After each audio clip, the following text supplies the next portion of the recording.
So for today's video mga kaulaber, pag-uusapan natin yung Phytophthora palmivora. Ito po, padrat. So namatay siya. So hindi siya mahinog kasi mula pagkabata mangingitim na yan. At least mga 4 months papasok na yung fungus dyan, tapos yun ang sisira sa ating kakao. Ito yung tinatawag na padrat. So karamihan ito may nakita ako sa farm ko, isa lang. Pero yung lahat na nakatayo dyan, mga bunga, pag nasa taas, medyo nasa taas po, hindi po maaabot doon sa padrat sa ilalim.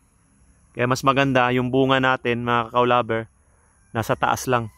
Of course, we'll maintain yung ating farm, sanitize, saka may mga ini-spray tayo para iwas padrat. Bukod doon, papasok pa rin yung padrat.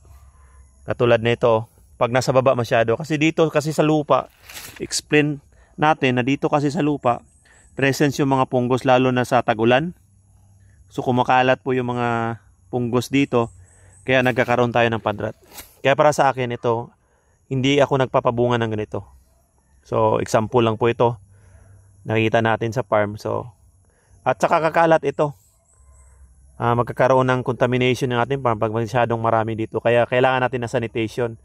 Ibig sabihin, tanggalin natin to tapos ibaon natin. Dito lang sa gilid, pwede na. Sa gilid lang ibaon natin na hindi lang siya ma-expose. So pwede na yon. Yun ang pag-care ng ating padrat. Kailangan sanitize po tayo, kakaulaber. So ang gamot natin yan sa padrat mga kakaulaber, yung sa ating chemical, pwede yung fungicide, yung Ridomil Gold na metalaxyl. Yun ang mabisang panggamot dyan. Tsaka meron pa ring gamot dyan yung pag-pruning na makapasok ang sikat ng araw. So need natin mag-pruning para mabawasan ang padrat. At saka importante yung sanitation. Tulad yan, may mga bunga tapos may nakita kayong padrat.